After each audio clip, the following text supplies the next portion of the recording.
প্রিয় দর্শক মণ্ডলী, আজ আমরা স্কন্দপুরাণ, বাল্মীকি রামায়ণ ও তুলসীদাসকৃত রামচরিতমানসে বহুল প্রশংসিত এমন একটি চরিত্র আস্বাদন করতে চলেছি, যা এর আগে বাংলা ভাষায় ইউটিউবে এসেছে কিনা সন্দেহ।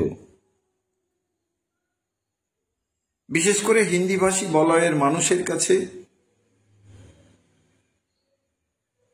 এই চরিত্র পরিচিত, কিন্তু বাঙালির বেশিরভাগ মানুষেরই অজানা। চরিত্রটির নাম কাকভূষুণ্ডী।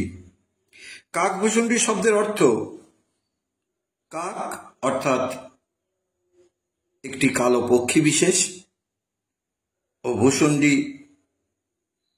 অর্থাৎ একটি বিশেষ অস্ত্র, যেমন বাণ, যার মুখে আছে প্রজ্বলিত অগ্নি। অর্থাৎ নামের তাৎপর্য হল যিনি জ্ঞানাগ্নি দ্বারা হৃদয়ের সমস্ত অন্ধকারকে দূরীভূত করতে সক্ষম।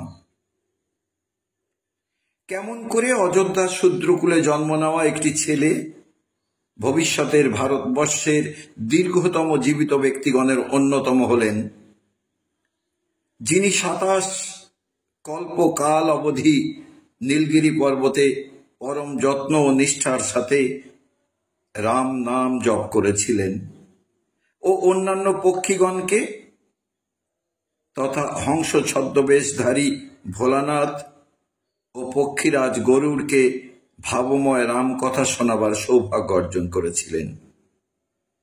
পুরাণ অনুসারে তিনি নিজের জীবদ্দশায় 11 বার রামায়ণ ও 16 বার মহাভারত সংগঠিত হতে দর্শন করেছিলেন।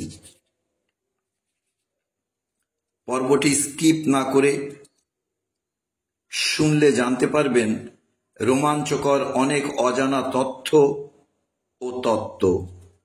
ভালো লাগলে লাইক করে অন্যদের জানার সুযোগ করে দেবেন।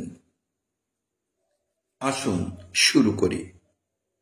কোনো এক সময় দেবী পার্বতী মহাদেবের নিকট নিবেদন করেন, প্রভু, আমার হৃদয়ে শ্রীবিষ্ণু অবতার মর্যাদা পুরুষোত্তম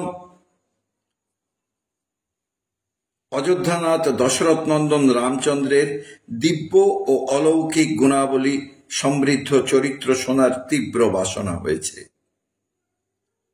আপনি কৃপা করে আমায় রাম কথা শ্রবণ করান। মহেশ্বর রাজি হয়ে গেলেন। মাতা পার্বতীকে তিনি কৈলাস হতে দূরে নির্জন স্থানে নিয়ে শুরু করলেন দিব্য অলৌকিক রাম কথা। আর হবে নাই বা কেন? কথাবাচক যেখানে স্বয়ং দেবাদিদেব মহাদেব, ভাবগম্ভীর কণ্ঠে মহাদেব নিরন্তর রাম কথা পরিবেশন করছেন। নিকটে গাছের ডালে বসে একটি কাক গভীর মনোযোগ সহকারে রাম কথার সবটাই আত্মসাৎ করল। আসলে কাকটি ছিল এক দিব্য পুণ্যাত্মা, একটি পূর্ণ চৈতন্য সত্তা। কোনো এক সময় অযোধ্যার এক গ্রামে শূদ্রকুলে জন্ম নেয় কাকভূষুণ্ডী। অল্প বয়সে বাবা মা মারা যান প্লেগ রোগে। একে অনাথ, তার উপর অযোধ্যায় দেখা দিল অনাবৃষ্টি। প্রচন্ড খাদ্যাভাব দেখা দিল গ্রামে। প্রাণ বাঁচাতে কাকভূষুণ্ডী চলে গেল উজ্জয়িনীতে। ছোটবেলা থেকেই সে ছিল শিব ভক্তিতে ভরপুর। শিবভক্তি এমন যে অন্য কোনো দেবদেবীকে শ্রদ্ধা বা প্রণাম করত না সে। উজ্জয়িনীতে এক ধনবান ব্রাহ্মণের কাছে আশ্রয় পেল সে। ওই ব্রাহ্মণও ছিল পরম শিব ভক্ত। কাকভূষুণ্ডীর শিব ভক্তিতে সন্তুষ্ট হয়ে তিনি তাকে পরিচারক নিযুক্ত করেন। দিন বদলে গেল তার। সারাদিন উপাসনা, পূজা, ফুল তোলা, মন্দির মার্জনা ভালোই কাটছিল তার। ওই ব্রাহ্মণ ছিলেন পরম জ্ঞানী। তিনি একনিষ্ঠ শিবভক্ত হলেও বিষ্ণু সহ অন্যান্য দেবদেবীকে যথাযোগ্য শ্রদ্ধা ও সম্মান জানাতেন। হরি ও হরে কোনো ভেদ নেই, একথা বারংবার বুঝিয়েও লাভ হয়নি তার। একদিন কাকভূষণ্ডী মন্দিরের মধ্যে পূজায় রত ছিল। এমন সময় ব্রাহ্মণ গুরুদেব মন্দিরে প্রবেশ করেন। কাকভূষণ্ডী তাকে সম্মান দিল না বা আসন ছেড়ে উঠেও দাঁড়ালো না। এই ঘটনায় মহাদেব অত্যন্ত কুপিত হলেন। তিনি গম্ভীর কণ্ঠে বললেন, ওরে দুরাচারী, তুই সরীসৃপের মতো এক জায়গায় বসে সব দেখলি, দেবগুরুকে সম্মান করলি না। আমি তোকে অভিশাপ দিলাম, তুই 1000 জন্ম ইতর্জনী প্রাপ্ত হবি। গুরুদেব ভীত ও শঙ্কিত হয়ে মহাদেবের চরণে কাতর মিনতি জানালেন, হে আশুতোষ, অভিশাপ ফিরিয়ে নিন। মহাদেব শুনলেন না সে কথা। বললেন, অভিশাপ কখনো ফেরানো যায় না, তবে তুমি আমার পরম ভক্ত, আমি আশীর্বাদ করছি, ওকে জন্ম মৃত্যুর যন্ত্রণা ভোগ করতে হবে না, অর্থাৎ মাতৃজনিতে যেতে হবে না। এক দেহ নষ্ট হলে অন্য জনিতে অন্য দেহ প্রাপ্ত হবে।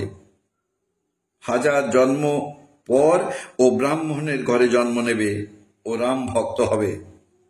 প্রতি জন্মের কথা ওর স্মরণে থাকবে।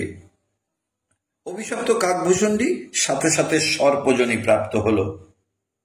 তারপর ব্যাং, মাকড়সা, কুমির, হাঙর, কীটপতঙ্গ, এইভাবে কাটল 1000 জন্ম। তারপর পুনরায় জন্ম নিল অযোধ্যায় ব্রাহ্মণের ঘরে। ভক্তি তার হৃদয়ে গাথা, 1000 জন্মের স্মৃতি তার মস্তিষ্কে। তাই সব সময় খোঁজে কোথায় কার কাছে গেলে আত্মজ্ঞান লাভ হবে। তখন লোমশ মুনির ভীষণ নাম ডাক। পরম জ্ঞানী লোমশ মুনি পরম শিব ভক্ত ও রাম কথায় অত্যন্ত নিপুণ। কাকভূষণ্ডী তার আশ্রমে পৌঁছে চরণে নিবেদন রাখলো তাকে শিষ্য করে নিতে। এই লোমশ মুনি 1 কল্পকাল অর্থাৎ 14 মন্বন্তর কাল কঠোর শিব আরাধনা করেন। প্রতিদিন একটি পদ্ম তিনি মহাদেবকে অর্পণ করতেন। সাধনার সিদ্ধিতে মহাদেব তাকে আশীর্বাদ দিলেন যে সে দীর্ঘতম জীবনের অধিকারী হয়ে জগৎকে রাম কথা শ্রবণ করাবে। প্রতি কল্প অবসানে তার শরীর থেকে একটি করে লোম খসে পড়বে। প্রসঙ্গত বলে রাখি, সাধনা করতে করতে তার শরীর বড় বড় লোমে ঢাকা পড়ে। এটি কঠোর শীত থেকে তার প্রাণ রক্ষা করে। শুরু হলো কাকভূষণ্ডীর শাস্ত্র শিক্ষা। গুরু লোমশ মুনি তাকে রাম নামের দীক্ষা দিলেন। অন্যান্য শিষ্যদের সাথে সেও নিয়মিত লোমশ মুনির কাছে শাস্ত্র অধ্যয়ন করে। কিন্তু সে প্রভু রাম ছাড়া অন্য কোনো কথা জানতে বা শিখতে চায় না।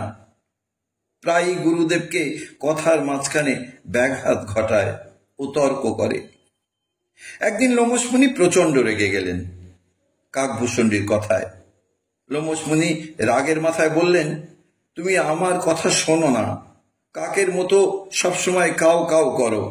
আমি অভিশাপ দিলাম, এই মুহূর্তে তুমি কাক হয়ে যাও। তৎক্ষণাৎ কাক মূর্তি ধারণ করল কাকভূষণ্ডী। কিন্তু এতে সে দুঃখ পেল না, কারণ সে জানে ঈশ্বর যা করেন মঙ্গলের জন্য, এর পিছনে নিশ্চয়ই কোনো মঙ্গল লুকিয়ে আছে। তাই শান্ত হয়ে গুরুদেবের সামনে দাঁড়িয়ে রইল সে। এদিকে আবার অভিশপ্ত হতে দেখে শ্রীবিষ্ণু কুপিত হলেন। লোমশ মুনিকে অভিশাপ ফিরিয়ে নিতে বললেন। লোমশ মুনি নিজের ভুল বুঝতে পারলেন, কিন্তু অভিশাপ তো ফেরানো যায় না। কথায় আছে, ছেড়ে দেওয়া তীর আর অভিশাপ কখনো ফেরে না। তাই লোমশ মুনি স্নেহ প্রকাশ করে বললেন, আমি তোমার শান্ত ও নিষ্পাপ কোমল স্বভাবে অত্যন্ত প্রীত, আর তাই তোমায় আশীর্বাদ দিলাম, তুমি ইচ্ছা মৃত্যুর বর প্রাপ্ত হও। এরপর কাকভূষণটি চলে যায় নীলগিরি পর্বতে। সেখানে সে 27 কল্প অবধি কঠোরভাবে রাম নাম জপ ও অন্যান্য পাখিদের নিত্য রাম কথা শোনায়। তার কণ্ঠে রাম কথায় যেন সুধা ঝরে।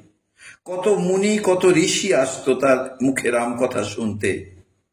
তিনি ছিলেন প্রভু রামচন্দ্রের অনন্য ভক্ত।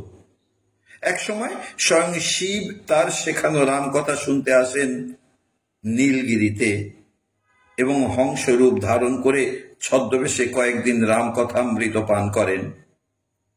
বিষ্ণুবাহন পক্ষীরাজ গরুড় কাকভূষণদের কাছে প্রথম রাম কথা শ্রবণ করেন। সুধী দর্শক মণ্ডলী, আজ এ পর্যন্ত। ভালো লাগলে জানাবেন। পরবর্তী পর্বে পক্ষীরাজের প্রশ্নে কাকভূষণদের কলির রূপ বর্ণন নিয়ে হাজির হব। ততক্ষণ সবাই মিলে বলুন রাধা রাধা।